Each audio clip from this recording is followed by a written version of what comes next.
For decades, horror fans have whispered about it in convention hallways, debated it in online forums, and scoured VHS bins in search of a ghost. Sarah Impalin, the mythico-Nevarad Elvira's movie.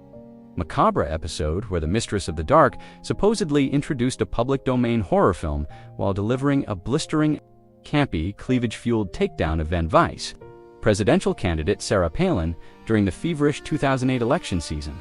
Though no official record, network log, or master tape has ever confirmed its existence. And Cassandrapeterson herself has playfully dodged the question with lines like, "Honey, if I did it, I'd never admit it. But I deframed the subpoena." The legend of Sarah Impalin endures not as fact, but as folklore. A perfect storm of Elvira's signature satire, political absurdity, and fan wish fulfillment that feels so true to her spirit. It might as well be real. The story goes like this.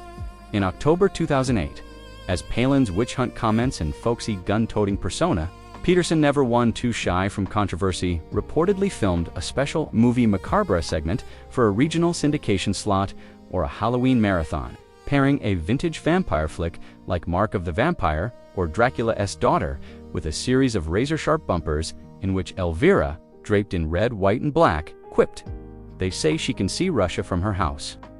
I can see her soul and honey, it's on backorder." Or, "She's got moose, I've got bats, let's see who scares the kids more." Or the infamous, and likely apocryphal, "Closer. Don't worry, boils and ghouls.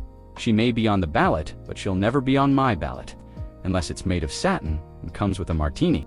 The set, her classic coffin sofa, now adorned with tiny American flags and a vote for Elvira sash.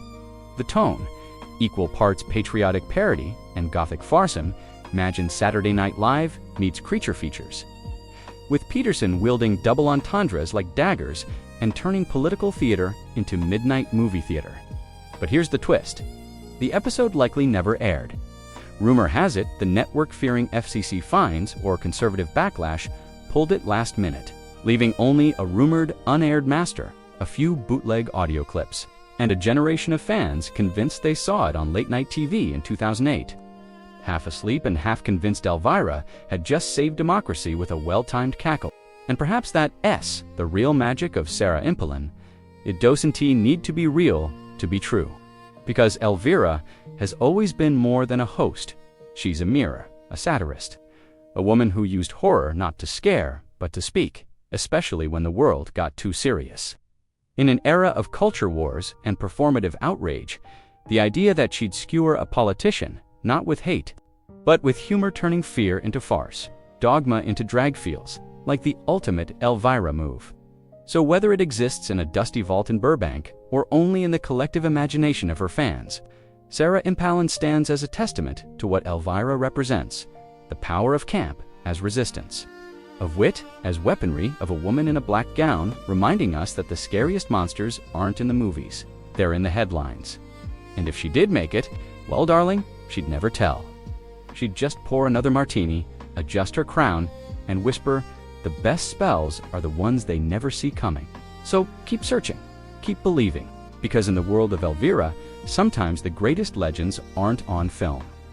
There in the Fantasyland, honey, that's where the fun begins.